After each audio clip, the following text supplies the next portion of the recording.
morning papers to you. Why? Good morning. Indeed, this stuff on the internet is now night papers. These have become evening papers. I'm there in Hollywood reading the Washington Post at 4 or 5 in the evening for tomorrow. It's changing the cycle. What the internet's doing is changing the cycle.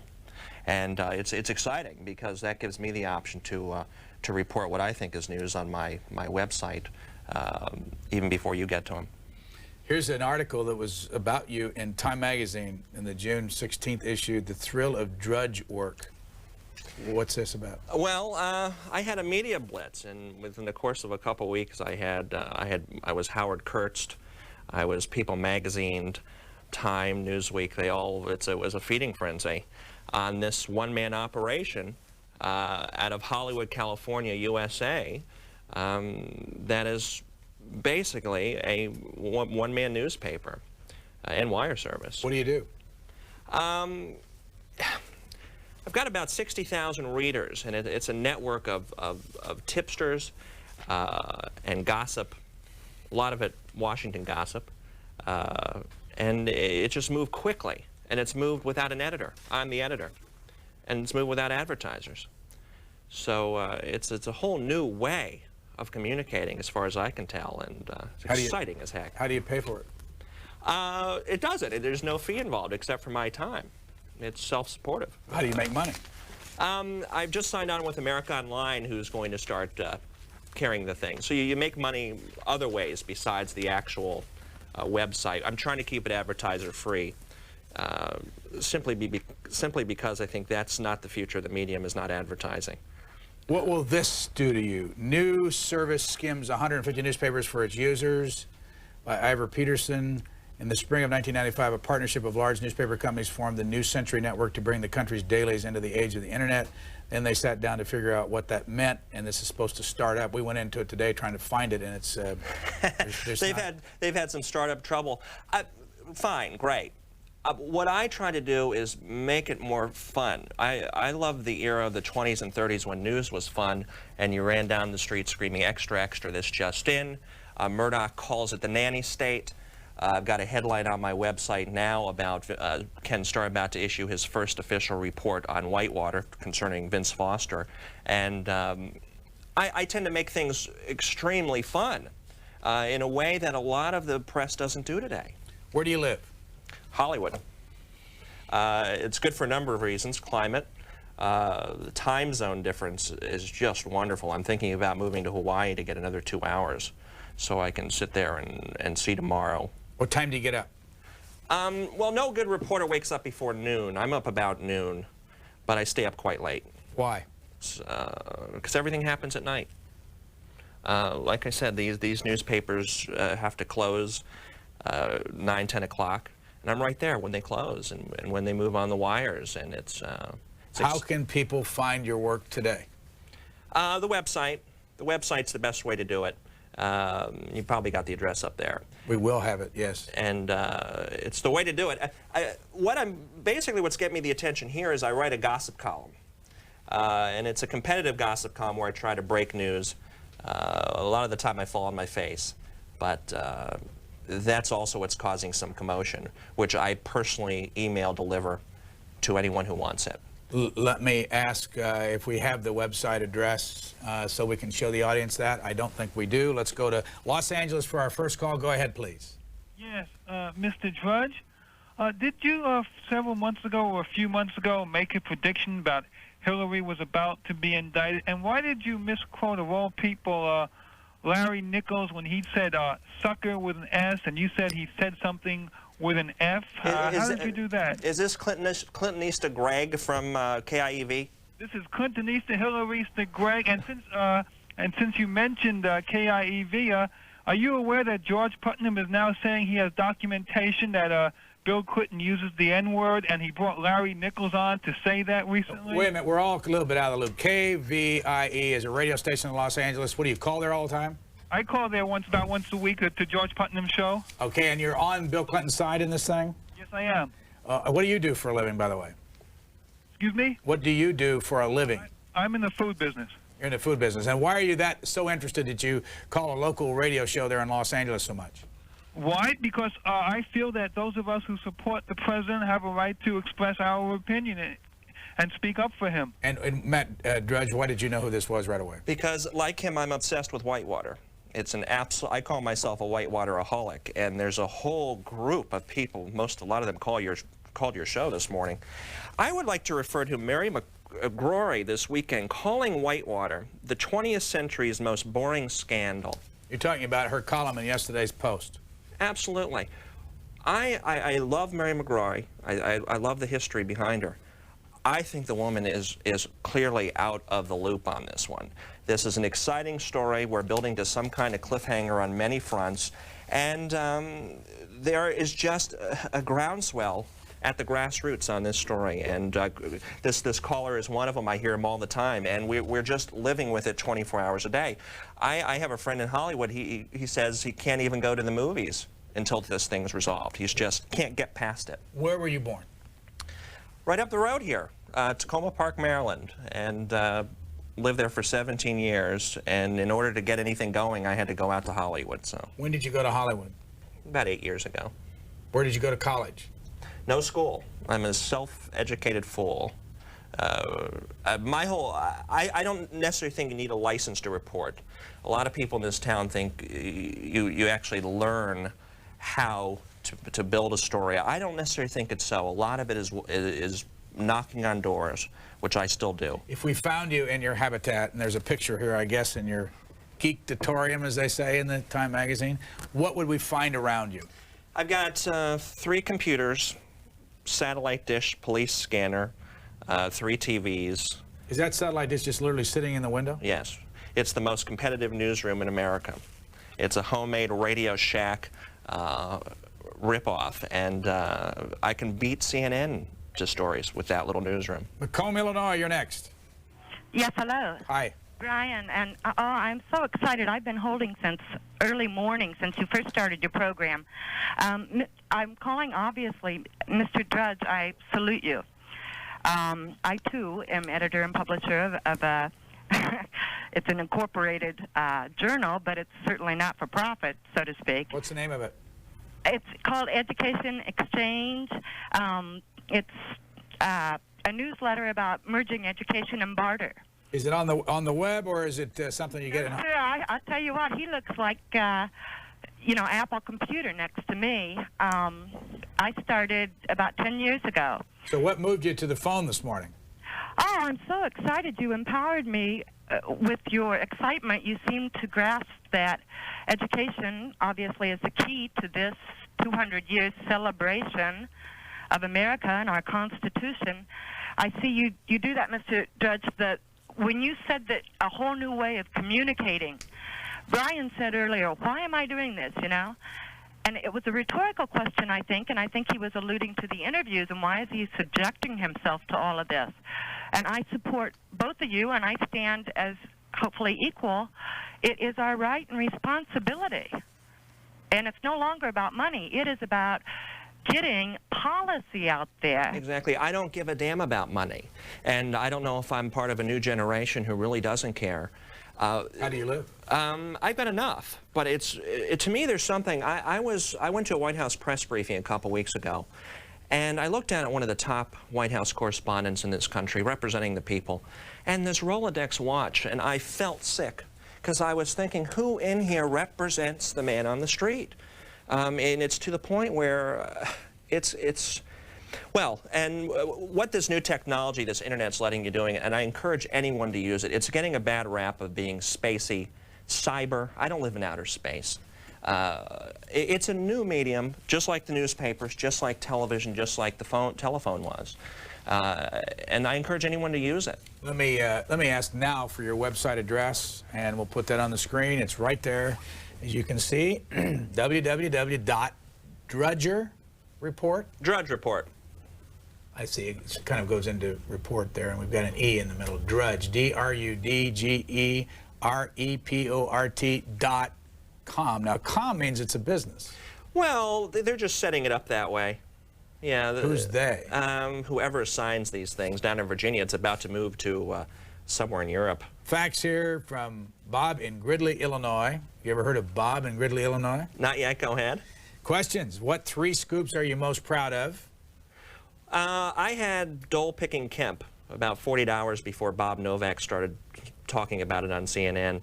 That was a biggie. Let me go on for how many hits a day does the Drudge Report receive? I've got about 30,000 visitors that come in. I have almost 700,000 this month, individual. There's some controversy. Some people say, oh, I get 1 million hits a day. That's not accurate. Is that today's we see up on the screen? Scroll back down. Scroll back down and we'll find out. No, the other way, please. The other Scroll back way. up. Back up. The other way. It's been a busy morning. And is that current? That is current. That's Michael Isikoff that started a million conversations this morning with his report that Ken Starr is finally ready to deliver something. It's going to be on Vince Foster, according to Isikoff, and it's been delayed over the FBI lab problems. We have been looking at this story. If I can find it here. I don't think I've got it, but I'll find it. We've been looking at the story on the whole thing? In the magazine. The third question is list the famous people that read the Drudge Report. I'll tell you that. Is that what this thing is right here? All these names? Well, those are links to people. If you go to my page, those are links to people that you can read for free. Those are my favorite in order. Bob Novak, Helen Thomas, Maureen Dowd, and William Safire in order of what you like the most. Yeah. Page 6. That's out of New York Post. Army Archer, Liz Smith, Neil Travis. Would we kind of, so far, would your first indication is to go conservative? I'm a conservative. I'm a conservative. The point of this page is to go where controversy is, so I'm willing to go in both directions. But I don't know if I'd call Helen Thomas a conservative or Maureen Dowd. Well, there's lots of others. Howie Kurtz, would you call him a conservative? James Carville's on here. Right. Let's go. Let's take those to me are the most exciting people working in journalism. Atlanta, Georgia. Go ahead, please. Thanks for waiting. Yes, Brian, thanks for C-SPAN. By the way, interesting insight. I wonder what Tocqueville would have thought of the Internet in relation to his concept of mini platoons. What do you think? I like it. I do have in fact, I enjoy it. I use my web browser quite often, usually daily, more for business than pleasure or for politics, though. But I am interested in Mr. Drudge and would take a look at his website and have a question for you, Mr. Drudge. I know you have conservative credentials. What do you think of in terms of the accuracy of the media, and is that one of the things that drives you to having your own independent news source or resource for people? And what are, follow-up question, what are some of the, are a couple of the more accurate newspapers or weeklies that you utilize as a resource? Thanks. The Associated Press, to me, is if something moves on there, it's pretty solid. And they've got live wires all over the web. So that's probably my gauge for truth. Do you read the AP at home? Oh, yeah. I'm up to 30 newspapers a day, 6 wire services, all for free. You get it all for free? All for free. And I have links on my website for free access. So are you allowed to take that and then recycle it? So far, so good. I try not to recycle it. I just try to link to the AP. There's some controversy. This may not be allowed much longer. But there has to be some fairness. I feel I'm introducing wires to a brand new generation, actually. That's where all the action starts, are in the newspapers and the wires. Here's this story we were talking about earlier, a star-crossed probe by Michael Isikoff and Howard Feynman. And when was the first time you read this? Friday. Well, I was swinging by Newsweek on Friday and got some wind of it. But again, it goes back to my theory. This is the top story in this town at this point. In spite of what people that live here say. In spite of what people live here, yeah, exactly. I mean, if you go out and listen to the high noon talk shows like I do throughout the country, this is it. First witness to be heard in the Thompson hearings will be on July 9th. The hearings open on July 8th at 10 o'clock in the morning. As you would expect by now, we will be there for all of these hearings, including the Burton hearings that come up after the holiday in August. Let's go to Lincoln City, Oregon next. Go ahead, please. You're on the air. Yeah, hi, Matt. It's a pleasure to talk to you. I discovered your site about a month ago, and it's one-stop shopping if you're a political hack. It's unbelievable, the information that's in there. We want to show the audience, again, the address so that you can write it down, and if you want to get into it. Well, I got it in my favorites. I don't have to write it down. No, but our audience may not know it. There it is on the screen, www.drudgereport.com. Yeah, I got one question to ask him. Do you have a schedule when you have a report, or you just put them in as something strikes you as being interesting? Exactly. When I hear about it, I try to rush it there. It's like going down the street screaming extra, extra, read all about it. What's your take on this story in the Post and also in the New York Times, a huge takeout on the IRA Magaziner report, Clinton backs no new taxes on Internet. After a 2-year study in the growing world of Internet commerce, the Clinton administration has decided not to call for new taxes or regulations on business conducted over the global computer network, and instead will largely allow the private sector to determine how it will operate in cyberspace. Yeah, I saw that. Tax-free tariff zone. Bottom line is they couldn't enforce it if they wanted to. I think they're being disingenuous. How do you collect taxes from people doing private transactions in bedrooms all over the world? I don't understand it. Report comes out tomorrow. One of the quotes they've got in here, commerce on the Internet could total tens of billions of dollars by the turn of the century. The report final draft said, for this potential to be fully realized, governments must adopt a non-regulatory, market-oriented approach. Uh-huh. Are you surprised? I don't try to intellectualize the Internet. Let's go to Bucks County, Pennsylvania. Last call for our guest, Matt Drudge. Yes, sir. Quick question. I used to work for the AP, have as high regard for it as Mr. Drudge. I don't think I'm going to look at Drudge very much, but let me ask you Why not? Why not? Oh, the cut of the guy's jib, but let me just go to the point of the moment. AP this morning, even my little Bucks County paper, headline, the troopers renounce their baloney against the president. How come this guy, if he's any good at all, isn't on that thing all over the place? Oh, sir, these fellas have to eat crow, and they don't. I can just hardly wait. I can taste it, what the AP and the rest of them are going to do. Why don't you talk about the New Yorker and Time magazine this morning, if you're so sharp? Well, again, this is the hottest story in town, and everyone sees it through their own prism, including myself. And I would like some resolution to it. I understand Starr is starting to write a report that's going to be presented to Congress. We're going to wait and see. But I would again go back to what Mary McGrory said. This is the most boring scandal of the 20th century. I just disagree with it. And I think these establishment people better watch out, because there's new mediums afoot that is going to pick up on a populist point of view on news. So what would you tell somebody who's never touched a computer or the Internet? Get going. Why? Because you can. And because there's very little expense involved. I send out my email to 60, 70,000 people for zero money.